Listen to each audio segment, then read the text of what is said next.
Hi guys. அரசியல் அப்படிங்கிறது வந்து ஒரு கேம். இந்த கேமில் வந்து பொதுவாக ஒரு கேம் அப்படின்னு சொன்னால் ஒருத்தவங்க ஜெயிப்பாங்க, ஒருத்தவங்க தோற்பாங்க. அதுதான் இயல்பு. அப்போ கேம் அப்படின்னு சொன்னால் ஒருத்தவங்க தோக்குறாங்க, ஒரு கேமில் ஒருத்தவங்க தோக்குறாங்கன்னா அவங்க தோக்கலைன்னா ஜெயிச்சிருப்பாங்க. அப்போ தோற்றவங்க நான் ஜெயிக்க வேண்டியது, நான் தோத்துட்டேன் அப்படின்னும் போது ஜெயித்தவங்கள் மேலே குற்றங்கள், குறைகள் அதெல்லாம் சொல்கிறது வந்து இயல்பு தான். அதுதான் அரசியல்.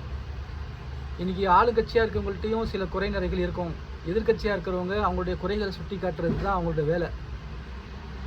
ஆக நம்ம வந்து கண்மூடித்தனமாக வந்து எந்த இதுக்கும் நம்ம சப்போர்ட் பண்ண முடியாது. நல்ல அரசியல் நடக்குது அப்படி சொன்னால் அதுக்கு நம்ம சப்போர்ட் பண்ணி தான் ஆகணும். அதுக்கு நம்ம எல்லோரும் உறுதுணையாக நின்று தான் ஆகணும். குறை நிறைகள் அப்படிங்கிறது வந்து எல்லா ஆட்சிகள்லையும் இருக்கிறது தான். அதனால் ஒரேடியாக குறைகள் நடக்குதுன்றதுக்காக வேண்டி சுட்டி காட்டாமல் இருக்கவும் முடியாது. குறைகள் நடக்குதுன்றதுக்காக வேண்டி ஒரேடியாக ஒரு ஆட்சியை குற்றம் சொல்லிடவும் முடியாது. குற்றம் குறைகளை நம்ம ஆக்கப்பூர்வமாக எடுத்து வைக்கணும்.